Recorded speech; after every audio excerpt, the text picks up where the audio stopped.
అందరికీ నమస్కారం. నేను Telangana outsourcing JAC working president. నా పేరు బాలకృష్ణారెడ్డి. ఇది వాటర్ వర్క్ జలమండలిలో హెచ్ఎండ్ఎస్ అని చెప్పేసి దాంట్లో 673 మంది అవుట్సోర్సింగ్ ఉద్యోగస్తులు మీటర్ రీడర్లుగా పనిచేస్తారు.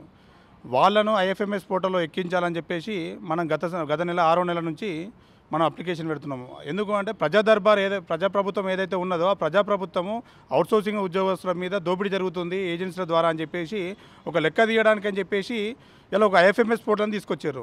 ఆ పోర్టల్లో మమ్మల్ని కూడా నమోదు చేయండి, మేము కూడా లెక్కలలో ఉంటాం కదా అని చెప్పేసి రిప్రజెంటేషన్ పోయిన నెల 6వ తారీఖు నుంచి ఎండీ గారికి, ఈడీ గారికి, ఖాదర్ సార్ గారికి, సీఎం రెవెన్యూ కుమార్ అందరూ ప్రతి ఒక్క అధికారికి మేము వినతి పత్రం ఇవ్వడం జరిగింది.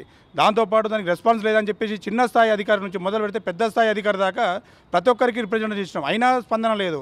అలా అని చెప్పేసి ఫైనాన్స్ డిపార్ట్మెంటు సెక్రటరీకి వాళ్ళకు కూడా 15 తారీఖు నాడు రిప్రజెంటేషన్ ఇస్తే కూడా వాళ్ళ తరఫున కూడా రెస్పాన్సిబిలిటీ లేదు. అంటే ఎంత అధికారులు కావచ్చు లేకపోతే ఏజెన్సీ వ్యవస్థలు ఎంత దోచుకున్నా పర్లేదా? మరి అసొంటప్పుడు ఈ పోర్టల్ తేవడం దేనికి?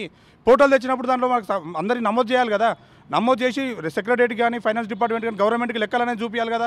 ఆ లెక్కలు చూపించకుండా టైంపాస్ చేస్తున్నారు. అట్లా అని చెప్పేసి ప్రజల సమస్యల మీద ఏర్పాటు చేసిన ప్రజా దర్బార్కి మా యొక్క సమస్యలు విన్నవించుకుందామని చెప్పేసి పోయిన నెల 18 తారీఖు నాడు పోయి చిన్నారెడ్డి సార్ గారికి కూడా విన్నవించడం జరిగింది. దాంతో ఇమీడియట్లీ స్పందించి ఖాదర్ సార్ గారికి ఫోన్ చేసి ఇమీడియట్గా వీళ్ళది ఎక్కియాలని చెప్పేసి ఓ లెటర్ కూడా రాసి ఇవ్వడం జరిగింది. దాన్ని తీసుకొచ్చి ఎండీ గారికిను ఖాదర్ సార్ గారికి ఇద్దరికి చూపించాము.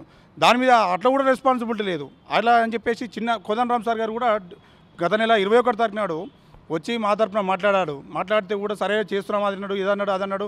అరే దాంట్లో పాటు ఏం చేసామంటే మేము ప్రతి ఒక్క డివిజన్కి సంబంధించి ప్రతి ఒక్క ఎంప్లాయీది డాటా తీసుకొచ్చి కూడా సమర్పించినాం. ఎందుకంటే డాటా మాకు రాదు, సెట్ అవుతలేదు అని చెప్పేసి అంటే మొత్తం ఈ పిన్ ఇవన్నీ తీసుకొచ్చి స్పైరల్ చేయించినాం. దాంట్లో ఏం తెలియదంటే 11 మంది లైన్మెన్లు డబుల్ డ్యూటీ చేస్తున్నారు. వీళ్ళకి వచ్చేది ఒకటే వేతనము. ఈ వేతనం ఎవరు తింటున్నారో తెలియదు. ఈ లెక్కలు బయట పడతాయి అని చెప్పేసి ఏం చేసారు, ఇమీడియట్లీగా జీవో చేంజ్ చేసి టెండర్ రిలీజ్ చేసారు. అరే మీరు ఐఎఫ్ఎంఎస్ పోర్టల్కి సెక్రటరీకి పర్మిషన్ అడిగారు కదా, ఆ పర్మిషన్ వచ్చేదాకా వెయిట్ చేయాలి కదా. వెయిట్ చేయకుండా నువ్వు టెండర్ ఎలా రిలీజ్ చేస్తారు?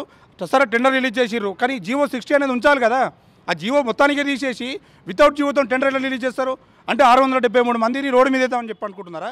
అంటే వాళ్ళ 10 మంది ఏజెన్సీల గురించి 1800 మంది లైన్మెన్లు ఉంటే 1800 మందికి ఒకటే ఏజెన్సీ ఉంటే అదే మీటర్లకు సంబంధించి 673 మందికి 10 ఏజెన్సీలు ఏమిటికి? ఆ 10 ఇంటూ మళ్ళీ దానికి సబ్ కాంట్రాక్ట్ లెక్క 13 మంది 23 మంది ఏజెన్సీలు ఐళ్ళు ఈ 673 మంది. అంటే వాళ్ళకి ఏం జరుగుతుంది? అంటే మీకు అది లాభం ఉందా? లాభం ఉంది కాబట్టి కింద మందిని ఉంచుతుర్రా?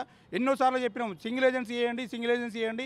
ఇంతమంది ఎందుకు? ఒక నెల ఒకటిస్తాడు, ఒకటి ESIPF కట్టాడు. ఇంతమందిని మేము మేనేజ్ చేసుకోవాలంటే మాకు ఇబ్బంది అవుతుంది సార్, ఒక్కడనే ఉంచండి అని చెప్పేసి గత 2-3 సంవత్సరాల నుంచి రిక్వెస్ట్ చేస్తూ ఉన్నాం.